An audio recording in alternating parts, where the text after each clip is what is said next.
എല്ലാ സുഹൃത്തുക്കൾക്കും life vision top സ്റ്റാറിലേക്ക് ഒരിക്കൽ കൂടി സ്വാഗതം ചെയ്യുന്നു. ഞാൻ GK തുമ്പക്കാരൻ. ഇന്നത്തെ എൻ്റെ വീഡിയോ ശകലം പ്രധാനമുള്ള വീഡിയോ ആണ്. ഈ വീഡിയോ നിങ്ങൾ മൊത്തം കേൾക്കണം. കേട്ടുകഴിഞ്ഞാൽ നിങ്ങൾക്ക് ഇഷ്ടപ്പെടുന്നെങ്കിൽ തീർച്ചയായിട്ടും നിങ്ങളുടെ ബന്ധുജനങ്ങളെയും സുഹൃത്തുക്കളെയും മറ്റെല്ലാവരെയും അറിയിക്കണം.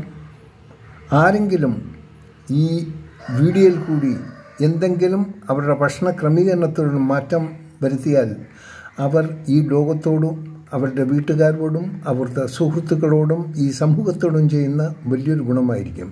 നമുക്ക് വിഷയത്തിൽ കിടക്കാം. ഇപ്പോൾ രണ്ട് വിഭാഗക്കാർ വളരെ തീവ്രമായ നോമ്പ് അനുഷ്ഠിക്കുന്ന നാളുകളാണ്. എന്നാൽ ഈ നോമ്പ് അനുഷ്ഠിക്കുന്ന പലരുമായും ഞാൻ സമ്പർക്കം ചെയ്യുമ്പോൾ എൻ്റെ ഒരു ചില സുഹൃത്തുക്കളെ ഞാൻ ഫോൺ ചെയ്യുമ്പോൾ അവർ ഫോൺ അറ്റൻഡ് ചെയ്യാറില്ല. 11-12 മണിയായാലും കഷ്ടിച്ച് 11-12 മണിയാകുമ്പോൾ ഉണരും. ഞാൻ വീട്ടുകാർ ഫോൺ എടുത്തിട്ടാണ് ഞാൻ ചോദിക്കും, ഞാൻ ആവശ്യപ്പെട്ട എൻ്റെ സുഹൃത്തിൻ്റെ അദ്ദേഹം ക്ഷീണത്തിൽ ഉറങ്ങിയാണ്. എന്താണ് ഈ ക്ഷീണം എന്ന് വെച്ചാൽ അതേ നോമ്പ് പിടിക്കുകയാണ്, കഷ്ടം തോന്നി. ഓക്കെ, അത് കഴിഞ്ഞ് പിന്നെ കാണുന്നത് ഈ നോമ്പ് തീരുന്ന വൈകുന്നേര സമയങ്ങളിൽ ഈ ബന്ധുജനങ്ങൾ അവരെല്ലാം അവരുടെ ഈ വാഹനങ്ങൾ ചീറിപ്പാഞ്ഞു പോണത് കാണാം. പോണത് എവിടെയാണെന്ന് പറഞ്ഞാൽ ബന്ധു വീട്ടിലോ സുഹൃത്ത് വീട്ടിലോ ഫാസ്റ്റ് ബ്രേക്ക് ചെയ്യാൻ വേണ്ടി പോണതാണ്. വലിയൊരു തിരക്ക് പിടിച്ച് പോവുകയാണ്. അപ്പോൾ എനിക്കിതൊന്ന് മനസ്സിലാക്കാൻ സാധിക്കുന്നത് പലരും നോട്ട് എവരി വൺ, ഒരു ചില ആൾക്കാർ അവരെന്തോ ആർക്കോ വേണ്ടി നോമ്പ് പിടിക്കുന്ന പോലെയാണ്. എന്തോ ആരോ പിടിച്ചവരെ ഫോഴ്സ് ചെയ്താണ് ഇവർ നോമ്പ് പിടിക്കുന്നത്. അല്ലാതെ അത് അവരുടെ ഗുണത്തിന് വേണ്ടിയുള്ള നല്ല കാര്യത്തിനാണ്ട് ഇതാരും ചിന്തിക്കാറില്ല. ഒരു ചില ആൾക്കാർ അതിൻ്റെ സത്യസന്ധമായ കാര്യങ്ങൾ നോക്കുന്നുണ്ട്. യഥാർത്ഥത്തിൽ ഈ മതഗ്രന്ഥങ്ങളിൽ എഴുതി വച്ചേക്കുന്നത് ഈ നോമ്പിൻ്റെ പ്രധാന കാരണം ഈ ആദിമ മനുഷ്യൻ ആഹാരം കഴിച്ചത് മൃഗത്തെയും പക്ഷികളെയും വേട്ടയാടി അത് കൊന്ന് അത് തിന്നുന്ന ഒരു സ്വഭാവക്കാരായിരുന്നു. അപ്പോൾ it is A heavy food. ആ ഫുഡ് മൊത്തം കഴിക്കുമ്പോൾ അന്നത്തെ മതപണ്ഡിതന്മാർക്ക് മനസ്സിലായി ഇത് ഹെൽത്തിന് ഒരുപാട് ഹസഡ് ഉണ്ടാക്കും. അതിന് ഇവർക്കൊരു ബ്രേക്കിൻ്റെ ആവശ്യമുണ്ട്. അത് ദൈവത്തിൻ്റെ പേരും പറയുന്നു. അതിനൊരു ബ്രേക്ക് ഉണ്ടാക്കിയാണെങ്കിൽ അത് സക്സസ് ആകും. ആക്ച്വലി അത് ശരിയാണ്. അവരുടെ ദീർഘവീക്ഷണം വളരെ ഇഷ്ടപ്പെട്ടു. അപ്പോൾ അതാണ് ഇപ്പോൾ ഒരു മാസം നീണ്ടൊരു വ്രതം ആൾക്കാരെടുക്കുന്നത്. അപ്പോൾ രണ്ട് വിഭാഗക്കാരാണ് ഇതിൽ മെയിനായിട്ട് വന്നിരിക്കുന്നത്. അതിൽ ഒരു വിഭാഗം എന്തോ അവർ വരും വരകൾ അറിഞ്ഞില്ല, അവർ ഒത്തിപ്പ് ലൈറ്റാക്കി. കാര്യം അവർ മാംസവും എന്താ പറയുക ഫിഷും ആഹാരത്തിൽ കൂട്ടുന്നത് എന്നാൽ പലരും കഴിക്കുന്നുണ്ട്. That is but even though ആ ഒരു സംവിധാനം അവർ നിലനിർത്തുന്നു. വലിയ സ്ട്രിക്റ്റ് ഒന്നുമില്ല. ഒരു ലൈറ്റ് ഫുഡ് ജ്യൂസൊക്കെ കഴിച്ചാൽ അവർക്ക് മുമ്പോട്ട് പോവാം. എന്നാൽ ഇതിൽ പ്രധാനമായി നമ്മളൊന്ന് മനസ്സിലാക്കണം, ഈ നിബന്ധനകളെല്ലാം മനുഷ്യൻ്റെ നല്ലതിനു വേണ്ടി പലരും ചെയ്തു വെച്ച കാര്യങ്ങളാണ്, നല്ല കാര്യങ്ങളാണ്. അതായത് ഒരിക്കലും നമ്മൾ ഒരു ഹെവി ഫുഡ് കഴിച്ചാൽ നമുക്ക് ഒരുപാട് അസ്വസ്ഥതകൾ ഉണ്ടാകും. രണ്ടാമത് നമ്മൾ പറയാനുണ്ട് it is A genetic complaint. Genetic എന്നല്ല, അതായത് നമ്മളൊരു കുഞ്ഞിന് ജന്മം കൊടുത്താൽ ആ കുഞ്ഞ് വളർന്നു വരുമ്പോൾ അവൻ ആ ജന്മം കൊടുത്ത അവരുടെ സ്വഭാവങ്ങൾ അവന് 100% അവരിലുണ്ടാകും. ആ ജന്മം കൊടുക്കുന്ന അദ്ദേഹത്തിൻ്റെ സ്വഭാവം 100% ആ കുട്ടികളുണ്ടാകും. അത് ഒരു ലോകസത്യമാണ്. ഇനി നമുക്ക് ഒന്ന് നോക്കാം. ഈ ഭക്ഷണത്തിൽ നാം ആദിമ മനുഷ്യൻ ചെയ്ത പോലെ ഇപ്പോഴും മൃഗങ്ങളെ കൊന്നും ചുട്ടും തന്നെയാണ് കഴിക്കുക. പക്ഷേ അതിന് പല പേരിലാണ്. ബാർബിക്യൂ, പിന്നെ AQ, BQ, CQ എന്നുണ്ട്. പല പേരുകളിലാണ് ഇതിനറിയുന്നത്. അത് നമ്മൾ ഈ ഹോട്ടലിൻ്റെ ഫ്രണ്ടിൽ ചേരുമ്പോൾ ഒരു മിഷ്യൻ കാണാം. അതിൽ കുറച്ച് ഈ മൃഗങ്ങളുടെ മാംസം ഇങ്ങനെ ഒരു 2 കമ്പിയിലോട്ട് കയറ്റിയത് ഇങ്ങനെ കറക്കി കൊണ്ടിരിക്കുക. അത് അകത്തോട്ട് കഴിയുമ്പോൾ ആ പുകയിലെല്ലാം ആ ഹോട്ടലിൻ്റെ അകത്ത് കയറിയാലും വളരെ ആർത്തിയോട് ആൾക്കാർ എന്ന് വെച്ചാൽ നല്ല വൈറ്റ് ഡ്രസ്സ് ഇട്ട് തൊപ്പിയും വെച്ചാൽ നമ്മൾ ആവശ്യപ്പെടുന്ന ഭക്ഷണം അവിടെ കൊണ്ട് നിരത്തിയേക്കും, അതങ്ങോട്ട് കഴിച്ചേക്കുകയാണ്. ഒന്നും മനസ്സിലാക്കാതെ പോത്തിൻ്റെത് കാണും, പോത്തിറച്ചിയും കാണും, കോഴിയിറച്ചിയും കാണും, കാളയും കാണും, പന്നിയും കാണും, ഇതൊക്കെ കാണും. പക്ഷെ ഒന്ന് മനസ്സിലാക്കുക, നിങ്ങൾ കഴിക്കുന്ന ആഹാര സാധനം അതൊരു മൃഗത്തിൻ്റെ ആണെങ്കിൽ ആ മൃഗത്തിൻ്റെ ചെറിയൊരു സിംറ്റംസിന് കണ്ടൻസ് നിങ്ങളുടെ ബോഡിയിലുണ്ടോ, നിങ്ങളുടെ ബ്ലഡിലുണ്ടോ, ആ സ്വഭാവം നിങ്ങളിലുണ്ടാകും.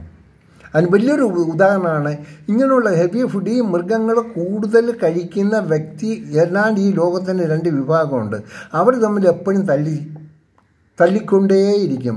കൊല്ലുക, ഭീകരവാദം വളർത്തുക, ഫൈറ്റ് ചെയ്യുക. ഒരു ഫൈറ്റിംഗ് ടെൻഡൻസി ഇവർക്ക് ഉണ്ടാകുന്നത് അവരുടെ തെറ്റല്ല, അവരുടെ ആഹാരത്തിൻ്റെ ഒരു ശൈലിയാണ്. ആഹാരത്തിൽ നിന്നും കിട്ടുന്ന ദൂഷ്യഫലങ്ങൾ ഇവൻ്റെ സ്വഭാവത്തിനും ഉണ്ടാകുന്നു. നമ്മളിതെല്ലാം സയൻറ്റിഫിക്കായിട്ടൊന്ന് കാണേണ്ട കാര്യമാണ്. നമ്മളിതിനെ എല്ലാം ഒന്ന് മനസ്സിലാക്കും. ഇന്നത്തെ ജനറേഷനും അത് മനസ്സിലാക്കണം. പിന്നെ ഒരു ചിലർ ഇവർ നോമ്പ് പിടിക്കുന്നത് ഏതോ ദൈവത്തിന് വേണ്ടിയാണെന്ന് അവരുടെ തോന്നൽ വരും. ഇവരുടെ മുഖം ഇതെല്ലാം കണ്ട് അവർ പ്രസരിപ്പില്ല, അവർക്ക് പ്രസരിപ്പ് കാണത്തില്ല. കാരണം എല്ലാ നേരവും വെട്ടി വിഴുങ്ങുന്ന ഒരുത്തന് അവന് ആ ആഹാരം കിട്ടില്ല, അവന് തളർന്നു പോകും. പിന്നെ ഒരു 15 ദിവസം 20 ദിവസം കഴിയുമ്പോഴേ ഇതാകത്തുള്ളൂ. ഇവർ ഈ കഷ്ടപ്പെട്ട് കഴിഞ്ഞാൽ 6 മണിക്ക് ആ ബ്രേക്ക് ചെയ്യാൻ നേരത്തെ ഒരു ഫ്രഷ് ജ്യൂസ് കഴിഞ്ഞാൽ ദേ ആർ നോർമൽ. പിന്നെ അവർ പ്രാർത്ഥനയും പ്രയറായിട്ടൊക്കെ ഇരിക്കുക. ഞാൻ ഒരു വിഭാഗക്കാരെയും പർട്ടിക്കുലറായിട്ട് പേരെടുത്ത് ഞാൻ തെറ്റ് പറയില്ല, നെവർ. അതവരുടെ ഹാബിറ്റ്സാണ്. പക്ഷേ എങ്കിൽ തന്നെയും നമ്മളിത് മാറേണ്ട കാലം ഒത്തിരി അതിക്രമിച്ചിരിക്കുന്നു. നമ്മുടെ നല്ല ഭക്ഷണ രീതിയാണ് നമ്മൾ എല്ലാ ഭക്ഷണവും ക്രമീകരണ രീതിയിൽ കൂടെ പോയിക്കാൽ നമ്മൾ ഒരിക്കലും നമ്മുടെ പൈസ കൊണ്ട് ഈ കൂണൂടുകളും മുളച്ചു വരുന്ന ഹോസ്പിറ്റലിലേക്ക് അങ്ങോട്ടേക്ക് പോകണ്ട. ഇവിടെ അവയവ കച്ചവടം അതൊക്കെ എല്ലാം നടക്കുന്നത് നമുക്ക് കാണുന്നല്ലോ. നമ്മുടെ ആശുപത്രി പോയിക്കാൻ നമ്മുടെ ജീവിതം തീർന്നു. അവരെല്ലാ ടെസ്റ്റും നടത്തി എല്ലാ മരുന്നുകളിൽ അവർ നമ്മുടെ ശരീരത്തെ ഒരു ലാബായി മാറ്റിക്കഴിഞ്ഞു. ഇതിൽ സത്യങ്ങൾ നമ്മളൊന്നും മനസ്സിലാക്കുക പ്ലീസ്. നിങ്ങളൊരു ഡോക്ടറിന് ചോദിച്ചാൽ 40-50 വയസ്സുള്ള അയാൾ ഈ രോഗം നിർണ്ണയിക്കുന്നത് ആ കമ്പ്യൂട്ടറിൽ ഇരിക്കുന്ന ഫ്രണ്ട് ഒന്ന് അടിച്ചു നോക്കുക, അതിൽ വരും ഇന്ന രോഗത്തിന് എന്തും വരുന്നവരെ കാണിച്ച് കുറേ നമ്മളെ സൂചിപ്പിക്കുന്ന വർത്തമാനമൊക്കെ പറഞ്ഞ് നമ്മളിതെല്ലാം വരിക. പിന്നെ കുറച്ച് ടെസ്റ്റുമൊക്കെ കാണും, എല്ലാവിധ ടെസ്റ്റും ഉണ്ടല്ലോ. എന്നാൽ ഇതൊന്നുമില്ലാതെ യാതൊന്നുമില്ലാതെ മനുഷ്യൻ പോയ നാളുകളിൽ 100-110 വയസ്സ് വരെ ജീവിച്ചിരിപ്പുണ്ടെന്ന് മനസ്സിലായി. ഇപ്പോഴും ആൾക്കാർ ജീവിച്ചിരിപ്പുണ്ട്. നമുക്ക് അതിലോട്ടൊന്ന് തിരിഞ്ഞ് നോക്കേണ്ടതൊരു കാര്യമാണ്. നമ്മൾ അസുഖം പിടിച്ചു കഴിഞ്ഞാൽ നമുക്കുണ്ടാകുന്ന വേദനകൾ, കുടുംബത്തിനുണ്ടാകുന്ന വേദനകൾ, സുഹൃത്തുക്കൾക്കുണ്ടാകുന്ന വേദനകൾ, സമൂഹത്തിനുണ്ടാകുന്ന നഷ്ടം, ഇതെല്ലാം പ്രയാസമുള്ളൊരു കാര്യങ്ങളാണ്. ഇതിൻ്റെ പ്രധാന വില്ലൻ എന്ന് പറഞ്ഞാൽ നമ്മുടെ ഭക്ഷണ രീതി, ഭക്ഷണക്രമം. നിങ്ങളൊന്ന് ആലോചിക്കുക, ഇന്ത്യയിൽ നോക്കുമ്പോൾ ഏറ്റവും കൂടുതൽ വേൾഡിൽ ഏറ്റവും ബെസ്റ്റ് ഭക്ഷണം കിട്ടുന്നത് ഇന്ത്യയിലാണ്. പ്രകൃതിയിൽ നിന്ന് കിട്ടുന്ന സംഭവമാണ്. നമ്മൾ കൂടുതൽ വേട്ടക്കാരായി മാറാറില്ല. വീണ്ടും ഒളിച്ചൊക്കെ കാട്ടിൽ കിടന്ന് മാനയും ഒക്കെ മ്ലാവിനെയൊക്കെ വെടിവെച്ച് തിന്നുന്നവരുണ്ട്. അത് ആ സ്വഭാവമാണ്, പണ്ടത്തെ സ്വഭാവം ബ്ലഡിലുണ്ടാകുമ്പോൾ ആ ഒരു ടെൻഡൻസി ഇവർക്ക് കൊല്ലണം, വേട്ടയാണെന്നൊരു ടെൻഡൻസി ഉണ്ടാകും. അത് പക്ഷേ ഇപ്പോഴതിൽ വളരെ കുറവുകൊണ്ട് we are happy for that one. പിന്നെ എനിക്ക് ഒന്നുകൂടി പറയാനുള്ളത്, എൻ്റെ ഈ വീഡിയോ ഒത്തിരി നീണ്ടുപോകണം, ക്ഷമിക്കണം. കാരണം ഇത് പല ദിവസങ്ങളെ ഞാൻ ആലോചിച്ചാൽ ഈ നോമ്പ് നാൾ വരുമ്പോൾ ഈ ആൾക്കാരുടെ ചില ബുദ്ധിമുട്ടുകൾ കാണുമ്പോൾ വലിയ വിഷമം. എൻ്റെ സുഹൃത്തുക്കൾ എന്നെ കാണാറില്ല. അവനെ കണ്ടു കഴിഞ്ഞാൽ അവൻ്റെ ഫേസിൽ എന്ത് പറ്റി, എടാ നോമ്പ് പിടിക്കുകയാണ്, എന്നെക്കൊണ്ട് പറ്റുന്നില്ല, ഞാനൊരു 6 മണിക്ക് സംസാരിക്കാൻ കഴിഞ്ഞു. എന്തൊരു കഷ്ടമാണെന്ന് തോന്നുന്നു. ഇതിനൊരു മാറ്റം വരുത്തുക. എന്താ ചെയ്യേണ്ടതെന്ന് വെച്ച് കഴിഞ്ഞാൽ നമ്മുടെ ഡെയിലിയുള്ള ഭക്ഷണത്തിന് ഒരു ശരിയായിട്ടുള്ള ക്രമീകരണം നടത്തുക, ലൈറ്റ് ഫുഡ് കഴിക്കുക, വല്ലപ്പോഴും കൂടെ മാംസം കഴിക്കാൻ കുഴപ്പമില്ല. അപ്പോൾ നിങ്ങളുടെ ആ ബ്ലഡിലുള്ള ഇതിൻ്റെ ആ ഒരു ഫീലിങ്സിൻ്റെ ഗ്രാവിറ്റി കുറഞ്ഞു വരും. സോ ഭക്ഷണം ക്രമീകരണം ചെയ്താൽ ഈ 30 ദിവസത്തെ ഇങ്ങനോട് കുറിച്ചുള്ളൊരു ഇത് വേണ്ട. നിങ്ങൾ ആഹാരം കഴിക്കാം. ഇപ്പം ഫോർ വാട്ട് ഐ ഡു, ഞാൻ രാവിലെ നല്ല ഫുഡ് കഴിക്കുക, 2 മണിക്ക് ലഞ്ച് കഴിക്കുക, then I will stop everything. ഞാനൊന്നും കഴിക്കില്ല. I will give around 12-13 complete and giving my body card free സ്റ്റമക്കാണ്. എനിക്കൊരു കുഴപ്പമില്ല, യാതൊരു അസുഖമില്ല. I am now 80, I am nearing to 81. ഒരു പ്രോബ്ലമില്ല, ഒരു തലവേദനയുമില്ല, ഒരു പ്രശ്നവുമില്ല. വൈ? അതെൻ്റെ ഭക്ഷണത്തിൻ്റെ ക്രമീകരണം. രാവിലെ ഉണരുമ്പോൾ ഞാൻ ചെയ്യുന്ന 1 ലിറ്റർ വെള്ളം കുടിക്കും, മാക്സിമം 1 മണിക്കൂർ നല്ല ഗുഡ് എക്സസൈസ് ചെയ്യും. ഇതൊക്കെ എൻ്റെ ഇത്. പിന്നെ അതിൽ തന്നെ എൻ്റെ പ്രയർ ടൈം കൂടെ ഉൾപ്പെടുത്തും. ഈ പ്രയർ ടൈം ആകുമ്പോൾ അച്ചടിച്ച ബുക്കൊന്നും ഇല്ല. എൻ്റെ മനസ്സിൽ ഈശ്വരനോട് കമ്മ്യൂണിക്കേറ്റ് ചെയ്യാൻ എനിക്ക് ആരുടെ മീഡിയേഷനും ഇല്ല. I will direct, I will communicate, I will പ്രേ. അപ്പോൾ എൻ്റെ ചുറ്റുമുള്ള എൻ്റെ വീട്ടുകാർ തന്നെ രാവിലെ 5:30 ആകുമ്പോൾ ഉണർന്ന് ഈ നടന്നിങ്ങനെ പോകാറുണ്ട് പള്ളിയിൽ. അതും ഒരുപക്ഷെ അവർ ചിലപ്പോൾ ഡാർക്ക് കളർ ഉടുപ്പായിരിക്കും ഇടുക, നടന്നു പോകും. കാര്യം ഈ രാവിലെ ഈ ഉറക്കം ഇളച്ച് ഈ എയർപോർട്ടിൽ അവിടെ പോകേണ്ട ഈ ചീറിപ്പായുന്ന വണ്ടികളുടെ സൈഡിൽ കൂടെയാണ് പോകുന്നത്. അത് ചിലതുകൊണ്ട് കുറച്ച് പേര് ഇങ്ങനെ ഈ പോണ പോക്കിലൊക്കെ കുറച്ച് ഈ അമ്പലത്തിലും പള്ളിയിൽ പോകണമൊക്കെ വണ്ടി ഇടിച്ചൊക്കെ ചെയ്യാറുണ്ട്. അത് എന്താണ് കാരണം? ഇതിൻ്റെയൊക്കെ കാരണം നമ്മളായിട്ട് വരുത്തിച്ച് വയ്ക്കുന്ന ഓരോ കാര്യങ്ങളാണ്. സോ ഇതിനെല്ലാം നമുക്ക് അതിർത്തി കൊടുക്കാം. നമ്മുടെ ഭക്ഷണ ക്രമീകരണം നല്ല രീതിയിൽ നല്ല സസ്യാഹാരം വല്ലപ്പോഴും കൂടെ മത്സ്യമോ മാംസമോ കഴിച്ചോളൂ. അതിന് ഏറ്റവും കൂടുതൽ ക്വാണ്ടിറ്റി നമ്മുടെ ഭക്ഷണപ്പെടുത്തേണ്ട ഫ്രൂട്ട്സ് ഇങ്ങനെയുള്ള സാധാരണ ഈവൻ കഞ്ഞി ചമ്മന്തി ഇതൊക്കെ നല്ല ഒരു ആഹാരമാണ്. ഇതുകൊണ്ട് നമുക്ക് എത്ര എന്തും നിൽക്കും. ഇത് നമ്മളാരും മനസ്സിലാക്കുന്നില്ല. ഇതല്ലേ ഈ ബേബി ഈ വടികൾ ടിന്നിനടിച്ച ബേബി ഫുഡും അതൊക്കെ കലക്കി ഈ നമ്മുടെ കറങ്ങുന്ന കോഴിയും കറങ്ങുന്ന പോത്തും ഒക്കെ കഴിച്ചവർ അതായിട്ട് മാറുമ്പോൾ നമ്മുടെ ടെൻഡൻസി മാറിപ്പോകണം. നമുക്ക് എപ്പോഴും ഒരു റിവഞ്ചിങ് ടെൻഡൻസി വരും. സ്നേഹത്തിൻ്റെ ഒരു കണികൾ പോലും നമ്മുടെ ബ്ലഡിലുണ്ടാകാം. ഇത് നമ്മുടെ എല്ലാ മേഖലകളിലും പ്രതികരിക്കും. അത് രാഷ്ട്രീയമായിരുന്നാലും വാട്ട് എവർ ഇറ്റ് ഏതിൽ പോയാലും നമ്മൾ തകർന്ന് തരിപ്പണായപ്പോൾ അങ്ങനെയാണ് നമുക്ക് നശീകരണം ഉണ്ടാകുന്നത്. സോ നമ്മുടെ ഈ മതഗ്രന്ഥങ്ങൾ നല്ല കാര്യങ്ങൾ എഴുതി വച്ചിട്ടുണ്ട്. നമുക്കിതിനു വേണ്ടി മാസത്തിൽ വർഷത്തിൽ ഒരിക്കൽ ഒരു പ്രത്യേക ദിവസങ്ങൾ മാറ്റേണ്ട ഈ ഭക്ഷണ ക്രമീകരണം. ആ ക്രമീകരണം നമ്മുടെ ജീവിതത്തിൽ ഉടനീളം എല്ലാ ദിവസങ്ങളിലും ക്രമീകരണം നടത്തിയാൽ നമ്മൾ ദൈവത്തിനോടൊക്കും നല്ല കാര്യങ്ങൾ വരും. നമ്മുടെ മൈൻഡ് ഫ്രഷായിരിക്കും. നമ്മൾ മനുഷ്യനെ സ്നേഹിക്കാൻ തോന്നും. എല്ലാം നമുക്ക് തോന്നും. നമുക്ക് മനുഷ്യനായി കാണാൻ പറ്റും.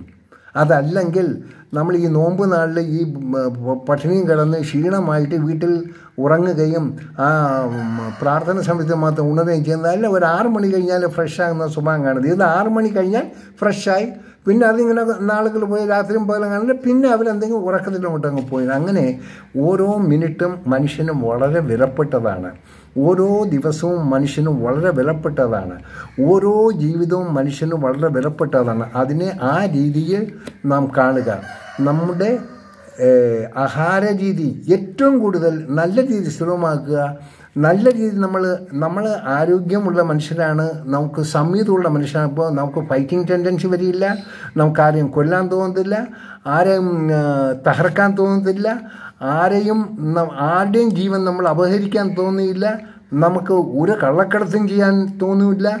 നമ്മൾ ഒരു വെട്ടിപ്പും നടത്താൻ. ഇതെല്ലാത്തിൻ്റെ ആധാരം നമ്മുടെ ഭക്ഷണമാണ്. കള്ളടിക്കാൻ ജസ്റ്റ് പറയും. നിങ്ങൾ മയക്കുമരുന്ന് കള്ളടിച്ച് അവൻ്റെ ടെൻഡൻസി അങ്ങ് മാറിയാണ്. അമ്മ പെങ്ങന്മാർ ഇവനൊന്നും അറിയത്തില്ല. കാണുന്നുണ്ടല്ലോ, വി ക്യാൻ സീ. നമ്മൾ ഓരോ ദിവസം കിട്ടുന്ന നമ്മുടെ ന്യൂസ് അറിയില്ല. ഇതെല്ലാം നമ്മളെ നയിക്കുന്ന നമ്മുടെ ബ്ലഡിൻ്റെ പ്രോബ്ലമാണ്. നമ്മുടെ ബ്ലഡിൽ ഉണ്ടാകുന്ന കണ്ടൻസ് മൃഗത്തിൻ്റെ കണ്ടൻസാണ് കൂടുതലെങ്കിൽ, നമ്മൾ മാംസമാണ് കൂടുതൽ കഴിക്കുന്നെങ്കിൽ നമ്മൾ മൃഗസ്വഭാവം തന്നെയായിരിക്കും നമ്മളുണ്ടാകുക. നമുക്കൊരിക്കലും സന്തോഷം, നമ്മളെല്ലാം വെട്ടിപ്പിടിക്കാൻ തോന്നും. സോ ഇതിൻ്റെ മാറ്റം വരുത്തുക. നല്ല ഭക്ഷണത്തിൽ നല്ലൊരു ക്രമീകരണം വരുത്തുക. കഴിയുന്നതും ഈ മൃഗത്തിനെയും പക്ഷികളെയും ചുട്ടു തിന്നാതിരിക്കാൻ ശ്രമിക്കുക. Maximum you reduce the quantity. നിങ്ങളൊന്ന് ശ്രദ്ധിക്കുക. ഇത് നിങ്ങളുടെ കുടുംബത്തോടും നിങ്ങളുടെ കുഞ്ഞുങ്ങളോടും ചെയ്യുന്ന നല്ലൊരു കാര്യമായിരിക്കും. ദയവ് ചെയ്ത് ഈ വീഡിയോ നിങ്ങൾക്ക് പലർക്കും ഇഷ്ടപ്പെടില്ല എന്ന് ഇയാളെന്തിനാണ് ഈ ഞങ്ങളുടെ ആഹാരത്തിൽ അതില്ല. നിങ്ങൾ ജസ്റ്റ് 1 മിനിറ്റ് തനിച്ചിരുന്ന് ആലോചിക്കുക. നിങ്ങൾ രോഗിയായിട്ട് ആശുപത്രി പോയി നിങ്ങളുടെ വൃക്ക അത് അടിച്ചു മാറ്റി വല്ലതും കൊണ്ടുപോകണോ, അല്ലെങ്കിൽ മറ്റുള്ളവർ നിങ്ങളുടെ ശരീരത്തിൽ തുന്നി ചേർക്കണം? എല്ലാം നിങ്ങൾ തീരുമാനിക്കുക. നിങ്ങളായിട്ട് ക്രിയേറ്റ് ചെയ്യുന്നതാണ്. അത് ഇല്ലാതാക്കാം. അതിനെ സ്റ്റോപ്പ് ചെയ്യും നമ്മുടെ ജീവിതശൈലി, നമ്മുടെ ചിന്താഗതി, നമ്മുടെ ഭക്ഷണ രീതി. ഓക്കെ, ഈ വീഡിയോ ഇഷ്ടപ്പെട്ടാൽ തീർച്ചയായും നിങ്ങളുടെ സുഹൃത്തുക്കൾക്കും ബന്ധുക്കൾ എല്ലാവർക്കും ഒന്ന് ഷെയർ ചെയ്യണം, ഒന്ന് സബ്സ്ക്രൈബ് ചെയ്യണം. ക്ഷമിക്കണം, ആർക്കെങ്കിലും എന്തെങ്കിലും ബുദ്ധിമുട്ടുണ്ടായി ഞാൻ അറിയുകൊണ്ടാരും ഇതില്ല. നമുക്ക് ലോകത്ത് ശാന്തി വേണം, സമാധാനം വേണം. ഇത് വെട്ടും കൊല്ലും കൊലയും തീവയ്പ്പും കൊള്ളിവയ്പ്പും പറ്റിക്കലും വെട്ടിപ്പും തട്ടിപ്പിൻ്റെ എല്ലാ ആധാരം നമ്മുടെ ബ്ലഡ്, നമ്മുടെ ചിന്താശക്തി. നാം കഴിക്കുന്ന ആഹാരത്തിൽ നിന്നും കിട്ടുന്ന ഈ അമൂല്യ സമ്പത്ത് അത് 2 രീതിയിലും ആകാം. നല്ല രീതിയിലൊരു ലൈറ്റ് ഫുഡാകുമ്പോൾ നമ്മളെപ്പോഴും സൗമ്യന്മാരായിരിക്കും. നമ്മളെ ഹാർഡ് ഫുഡ്, നമ്മൾ പോത്തും പന്നിയും കഴിഞ്ഞാൽ നമ്മൾ പോത്തും പന്നിയായിട്ട് തന്നെ മാറും. ഏതാ വേണ്ടെന്ന് നമ്മൾ ഓരോരുത്തരും ചിന്തിക്കണം. എല്ലാവർക്കും നല്ലൊരു ദിവസം ഞാൻ ആഗ്രഹിക്കുന്നു, കാക്ഷിക്കുന്നു. കാണാം വീണ്ടും അടുത്തൊരു വീഡിയോയിലൂടെ. തീർച്ചയായിട്ടും സന്തോഷമായിരിക്കണം. ഇന്നത്തെ ദിവസം നിങ്ങൾക്കുള്ളതാണ്. സോ ഈ ഭക്ഷണ രീതിയുടെ ഒരു മാറ്റം, ഈ ആഘോഷം സമാപിക്കുമ്പോൾ ആഘോഷരാത്രിയിൽ ഒരു പ്രതിജ്ഞ എടുക്കുക. അപ്പോൾ എല്ലാ ദിവസവും നിങ്ങളുടെ ഒരു നോമ്പിൻ്റെ ആ ഒരു പ്രതീതി നിങ്ങളുടെ ഭക്ഷണക്രമത്തിൽ വരുത്തിക്കഴിഞ്ഞാൽ നമുക്ക് ഒരു ഡോക്ടറിൻ്റെ അടുക്കലും പോകേണ്ടി വരില്ല. ദൈവം ഒപ്പം നമ്മളോടൊപ്പം ഉണ്ടാവും. ദൈവം ഒരിക്കലും പറഞ്ഞു കൊന്നു തിന്നാൻ വേണ്ടി ഒന്നും പറഞ്ഞിട്ടില്ല. ഓക്കെ, എൻ്റെ വീഡിയോ ശകലം നീണ്ടുപോയി, എല്ലാവരും ഒന്ന് ക്ഷമിച്ചാലും. Have a nice day. വീണ്ടും നമുക്ക് കാണാം. Thank U.